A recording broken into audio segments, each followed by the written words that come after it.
Caros internautas, estamos de volta com jurista Joaquim Jaime, que escreveu o seguinte: o espectro de 2021 e a fragilidade do ANC, entendendo a crise sul-africana.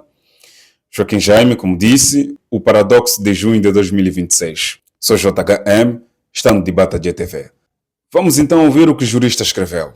Quando milhares de sul-africanos marcharam pacificamente a 30 de junho de 2026 exigindo controlos de imigração mais rigorosos, a maior notícia não foram as manifestações, foi a ausência de violência generalizada. Durante semanas, o governo preparou-se como se uma repetição da tentativa de insurreição de julho de 2021 estivesse iminente. A polícia foi implantada em todo o país, as estruturas operacionais e de inteligência conjuntas, JOIS, ativaram planos em todas as províncias e o Serviço de Polícia da África do Sul, SAPS, redirecionou 600 milhões de rands, cerca de 37 milhões de dólares, para prontidão operacional. O resultado: 120 marchas registadas, 108 das quais permaneceram pacíficas, e mais de 900 detenções, foi apresentado como uma vitória da capacidade estatal. Contudo, este desfecho suscita questões mais profundas. Terá o Estado sul-africano realmente aprendido as lições de 2021, ou terá simplesmente gerido uma ameaça previsível com uma demonstração de força que não resolve as causas estruturais da instabilidade? Julho de 2021. Os distúrbios de julho de 2021 representam um ponto de viragem na história pós-apartheid da África do Sul. O que começou como uma mobilização política em torno da prisão do ex-presidente Jacob Zuma rapidamente se transformou numa onda de pilhagens, violência e destruição que causou mais de 350 mortos, um prejuízo económico superior a 50 mil milhões de rands e a perda de cerca de 2 milhões de postos de trabalho. A Comissão dos Direitos Humanos da África do Sul, no seu relatório sobre os distúrbios, reconheceu que estes ocorreram num contexto social, económico e político tenso, embora não se tenha conseguido identificar quem mobilizou os manifestantes. A conclusão do relatório de que não foi encontrada evidência que ligue os dois eventos, a prisão de Zuma e os distúrbios, é, para muitos analistas, insustentável, dado que as redes sociais fervilhavam com mensagens sobre uma insurreição caso Zuma não fosse libertado. O que o relatório claramente estabelece são os lapsos na coordenação de inteligência e na resposta policial, falhas que o governo prometeu corrigir. Como observou a especialista em governação, professora Sandy África, ainda existem problemas sérios dentro da polícia e nas estruturas de inteligência, sendo necessárias intervenções estruturais de longo prazo para os resolver. A Comissão de Inquérito Madlanga, mencionada pelo vice-presidente Paul Mashatile, representa uma dessas intervenções, embora o seu impacto permaneça incerto. A resposta de 2026. A preparação para as marchas de 30 de junho foi exemplar em termos de planeamento operacional. O governo ativou a NADJOINTS, Estrutura Nacional Conjunta Operacional e de Inteligência, mobilizou o Exército através da Operação Prosper e estabeleceu um comitê interministerial liderado pela Ministra da Justiça, Mamamoloko Kubey, para coordenar a resposta. O Tenente-General Tebelo Mozikili, Vice-Comissário Nacional de Policiamento, afirmou que as autoridades passaram semanas a identificar potenciais pontos críticos e a destacar agentes antes do início dos protestos. Essa preparação permitiu que, quando ocorreram incidentes isolados, como a morte de um homem em Alexandra durante pilhagens e os tiroteios em Hillbrow, a polícia respondesse rapidamente, efetuando detenções e contendo a violência. No entanto, como argumentou o especialista em polícia do Instituto de Estudos de Segurança, David Bruce, não creio que haja evidência de reformas significativas nos últimos 5 anos. O SAPS continuou a estagnar. Não houve um processo rigoroso de análise da resposta aos distúrbios de julho e de aprendizagem de lições a partir disso. A melhoria, segundo Bruce, reside sobretudo na liderança política, particularmente do ministro da Polícia, Firoz Kachalia, e não em reformas institucionais estruturais. Falência de confiança e crise de legitimidade. O sucesso operacional de junho de 2026 não pode ofuscar a crise mais profunda que os protestos revelaram: a erosão da confiança pública no governo. Como escreveu Mandisa Titi, a percepção de que o governo virou as costas aos seus próprios cidadãos em favor de estrangeiros indocumentados aprofundou a alienação. Esta percepção, alimentada por décadas de má prestação de serviços, corrupção e desemprego massivo, é um combustível para a instabilidade. A investigação académica confirma este diagnóstico. Dlamini e El, 2025, argumentam que instituições governativas fracas e a exposição da África do Sul a picos de preços dos alimentos e combustíveis desencadeados globalmente estão a levar à insegurança alimentar, e que esta, por sua vez, está a contribuir para uma crise de legitimação do Estado. Dlamini e El, 2025, p1. A fome e o desespero, não o ódio étnico, estão na raiz da hostilidade xenófoba.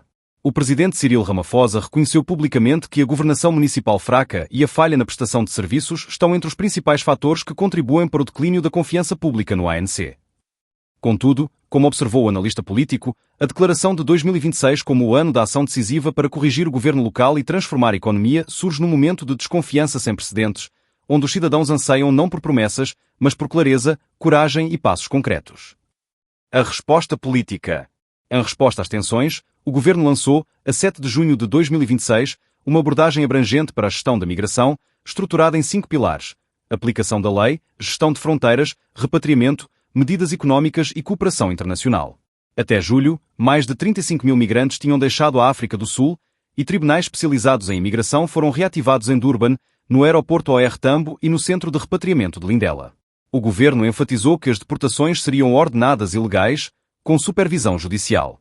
Contudo, a decisão de repatriar cidadãos de vários países africanos gerou controvérsia e a dimensão humanitária da crise, com milhares de migrantes deslocados internamente, foi sublinhada pela professora África, que advertiu que o Estado pode precisar de trabalhar na sua capacidade de montar uma resposta humanitária de grande escala. Análise de segurança. Da perspectiva da segurança nacional, o episódio de junho de 2026 oferece lições contraditórias.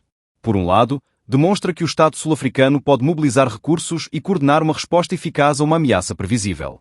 A cooperação entre o SAPS, o Exército, a segurança privada e os fóruns comunitários de policiamento foi fundamental, como reconheceu a professora África. A resposta do Estado às marchas de 30 de junho demonstra que, quando há uma resposta coordenada em todo o governo e em coordenação com a sociedade civil, o Estado é mais eficaz. Por outro lado, o sucesso não deve ser confundido com resiliência. A capacidade de gerir uma crise previsível não garante que o Estado possa enfrentar uma emergência rápida e imprevisível. Bruce alerta que não há evidência de reformas significativas no SAPS e a África sublinha que a prevenção é melhor do que a cura, mas que não devemos depender do setor da segurança para resolver problemas sociais complexos. As causas profundas da desigualdade e da marginalização económica devem ser abordadas. Além disso, o colapso do espírito comunitário, o Ubuntu, Ngubu, 2024, documentou nos assentamentos informais de Bambai após os distúrbios de 2021, é um indicador preocupante. A autora mostra como as frustrações decorrentes das dificuldades económicas levaram alguns a participar nos saques, refletindo os desafios enfrentados na realização dos princípios do Ubuntu e como os grupos provocadores e a disseminação de narrativas falsas corroeram a coesão social e a harmonia comunitária. Ngubu, 2024. O caminho a seguir. Os protestos de 30 de junho de 2026 não foram uma crise de segurança, foram um sintoma de uma crise de legitimidade. O Estado sul-africano demonstrou que pode conter violência quando se prepara para ela. A questão que permanece é se pode prevenir a próxima crise, aquela que não está prevista nos relatórios de inteligência, aquela que emerge não de uma data marcada no calendário, mas de uma falência crónica de confiança. Como escreveu a professora África, construir confiança entre o público e as instituições no terreno exige comissariados de polícia com recursos e melhor apoio aos agentes que servem as comunidades todos os dias. Exige também que o governo aborde as causas da marginalização, cumpra as suas promessas de reforma local e recupere a legitimidade que perdeu perante uma população que se sente abandonada. A resposta de 2026 foi eficaz, mas não foi transformadora.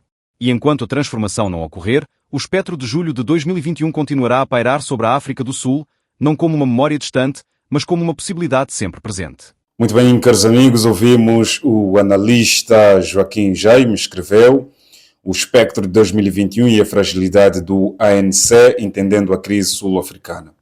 Mais uma vez escrito por jurista Joaquim Jaime, e vamos falar através da caixa dos comentários, se faz favor, partilhem para mais pessoas terem acesso a conteúdos. Eu sou o JHM de Batalha TV, agradeço pelo gesto. Estamos juntos.